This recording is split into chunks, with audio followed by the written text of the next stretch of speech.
পৃথিবীর সবথেকে দীর্ঘকায় ক্রিকেটার এখন বাংলাদেশে। বিপিএলে মাঠ কাঁপাবেন সিলেটের হয়ে। 6 ফুট 4 ইঞ্চি উচ্চতার ক্যারিবীয় ক্রিকেট দানব দেখে মনে হতে পারে কর্নওয়ালের হাঁটতেই যেন কষ্ট হচ্ছিল। প্রশ্ন করতেই পারেন, যে ক্রিকেটার ঠিকমতো হাঁটতেই পারছেন না তিনি কি করে ব্যাটিং কিংবা বোলিং করেন? এটা কোন দেশি খেলোয়াড় হাঁটতে পারতেছে না। কর্নওয়ালের হয়ে তার ব্যাটই জবাব দিয়ে দেয়। ক্রিজে দাঁড়িয়ে থেকে কবজি আর মাংসপেশির ব্যবহারে আগ্রাসী ব্যাটিংই করেন রাহকিম কর্নওয়াল।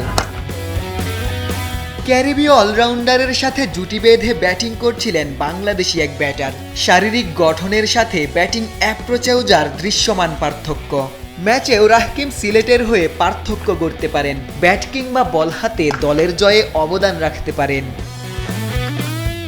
বাঙালি হলেও জাকের আলী অনিকের ব্যাটিং স্টাইল অনেকটা ক্যারিবীয়দের মতো। জাতীয় দলের হয়ে সবশেষ সিরিজেই অনেক ক্যারিবীয় দ্বীপপুঞ্জ জয় করেছেন। টেস্ট, ওয়ানডে কিংবা টি-20 সব ফরম্যাটেই রাজত্ব করেছেন। গেল বিপিএলে কুমিল্লা ভিক্টোরিয়ান্সের হয়ে ভালো করেই জাকের নজরে এসেছিলেন।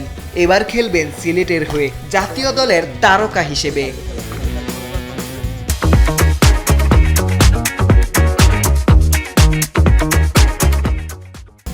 জাকিরদের নিয়ে সামঞ্জস্যপূর্ণ দলই গড়েছে সিলেট স্ট্রাইকার্স, যাদের বোলিং ডিপার্টমেন্টও যথেষ্ট ব্যালেন্সড। পেস আক্রমণ সামলাবেন ইংলিশ পেসার রিস টপলি। উচ্চতা আর বোলিং বৈচিত্র্যই যার মূল শক্তি। ছোট দলের বড় তারকা হয়তো তানজিম সাকিব।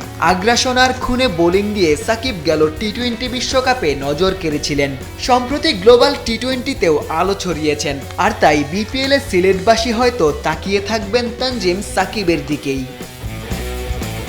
আশিক সারোয়ার, নিউজ 24।